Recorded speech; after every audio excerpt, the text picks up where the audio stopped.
జై భీమ్. ఈరోజు ముఖ్యంగా ఈ మీడియా సమావేశం పెట్టడానికి ముఖ్య కారణం ఏంటంటే రాయదుర్గం నియోజకవర్గం డి హిరేహాల్ మండలం సోమలాపురం రైల్వే స్టేషన్ సమీపంలో ఇనుప ఖనిజాన్ని లోడింగ్ అన్లోడింగ్ అనేది జరుగుతూ ఉంది. ఈ విషయం అనేది అందరికీ తెలిసిన విషయమే. ఈ విషయం గురించి ప్రత్యేకంగా ఈరోజు మీడియా ముందు నేను మాట్లాడడానికి ముఖ్య కారణం ఏంటంటే దాని పక్కనే హై స్కూల్ ఒకటి ఉంది. ఈ విషయం కూడా అందరికీ తెలుసు, జిల్లా పరిషత్ హై స్కూల్. ఈ ఇనుప ఖనిజం రవాణా చేసే సందర్భంలో, ఈ లోడింగ్ అన్లోడింగ్ జరిగే సందర్భంలో అక్కడి నుంచి వాయు కాలుష్యం అనేది చాలా ఎక్కువగా జరుగుతూ ఉంది. ఈ లోడింగ్ అన్లోడింగ్ చేసే విషయంలో ఆ పార్లతో వాళ్ళు ఆ ఖనిజాన్ని కిందకి అన్లోడింగ్ చేసేటప్పుడు కానీ, లోడింగ్ చేసేటప్పుడు కానీ, ఆ వెహికల్స్ వెళ్ళేటప్పుడు కానీ ఆ దుమ్ముకి అక్కడ వాయు కాలుష్యం అనేది ఎక్కువైంది. దగ్గరలోనే సమీపంలోనే ఆ జిల్లా పరిషత్ హై స్కూల్ ఉండడం చాలా దురదృష్టకరం. అంటే స్కూల్ ఉండడం దురదృష్టకరం కాదు, ఈ ఖనిజం అక్కడ అన్లోడింగ్ చేస్తా ఉన్నారే అది దురదృష్టకరం. దీనివల్ల అక్కడ ఉన్న పిల్లలకు ఎన్నో రకమైన వ్యాధులు సోకుతా ఉన్నాయి.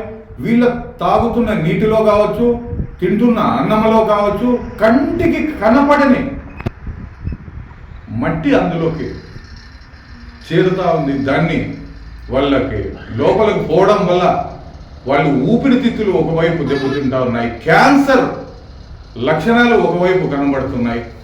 అదేవిధంగా ఎక్స్రే తీస్తే ఆ ఎక్స్రేలో కూడా సంబంధించి ఎన్నో రోగాలు అనేది బయటపడుతున్నాయి.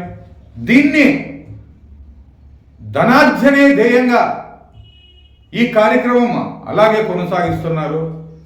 ఒకవేళ మీరు చేయాలనుకుంటే కొంచెం ఊరికి దూరంలో కానీ, లేక ఈ స్కూళ్ళను కానీ వేరే దగ్గరకు మారిస్తే కానీ అక్కడ ఉన్న పిల్లలకు ఆరోగ్యం అనేది సెట్ కాదు, సరిగ్గా ఉండదు. దీనివల్ల వాళ్ళ ఆరోగ్యం చాలా దెబ్బతింటుంది.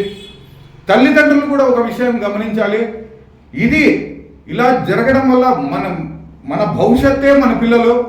అలాంటి పిల్లలకి ఆరోగ్యం క్షీణించడం వల్ల బుద్ధి కూడా మందగిస్తుంది. దీని నుంచి చాలామంది నిపుణులు దీని గురించి ఆలోచన చేశారు, సర్వే చేశారు.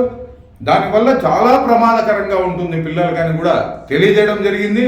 నేను చెప్పడం కాదు, మీరు ఆన్లైన్లో చెక్ చేసుకున్నా దీని నుంచి ఏం జరుగుతుందని మీరు ఆన్లైన్లో చెక్ చేసుకున్నా, గూగుల్లో చెక్ చేసుకున్నా ఎంత ప్రమాదకరం అనేది బయటికి అనేది మీరే తెలుసుకోవచ్చు.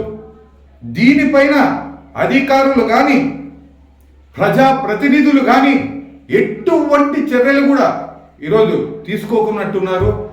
దీన్ని వాస్తవానికి చెప్పాలంటే ఈ ఖనిజ రవాణా ఆ పిల్లలకి యమలోకానికే దారి తీస్తున్నట్టు ఉంది. దీన్ని ముఖ్యంగా అధికారులు నిర్లక్ష్యం వహిస్తున్నారు. దీనిపైన కరెక్టు అక్కడ ఏం జరుగుతుంది అనేది మీరు సర్వే చేయండి. అక్కడ ఏ విధంగా పిల్లల హెల్త్ దెబ్బతింటుందనేది దాన్ని బయట పెట్టండి.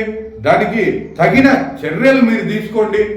ఏం చేస్తే బాగుంటుందనేది అధికారులు ఆలోచన చేయాలా, ప్రజాప్రతినిధులు ఆలోచన చేయాలా. దీన్ని బట్టి మీరు త్వరలో దానిపైన చర్యలు తీసుకోకపోతే బహుజన్ సమాజ్ పార్టీ ఉద్యమ రూపంలో సమాధానం చెబుతుంది. అవసరమైతే ఆ లోడింగ్ అన్లోడింగ్ అక్కడ ఆపడం కూడా జరుగుతుందని చెప్పేసి నేను తెలియజేస్తున్నా. దయ ఉంచి పిల్లల భవిష్యత్తుని మనసులో పెట్టుకొని, పిల్లల భవిష్యత్తుని గ్రహించి మీరు తొందరగా చర్యలు అనేది తీసుకోండి. తల్లిదండ్రులు కూడా నేను ప్రత్యేకంగా ఇంకొకసారి చెప్తున్నా, అయ్యా వాళ్ళ ఆరోగ్యం దెబ్బతింటే, మన పిల్లల ఆరోగ్యం దెబ్బతింటే వాళ్ళ భవిష్యత్తును మన చేతుల్లోనే అణిచివేస్తున్నట్టు ఉంటుంది. వీలైతే ఇది జరగకపోతే మీ పిల్లల్ని వేరే స్కూల్లో అయినా చేర్పించి మీరు దానిపైన మీరు ఆలోచన చేసి వేరే స్కూళ్ళ కన్నా పంపేయండి. మా ప్రయత్నం మేము చేస్తాం, అధికారుల దృష్టికి తీసుకెళ్తాం, పెద్ద నాయకుల దృష్టికి తీసుకెళ్తాం.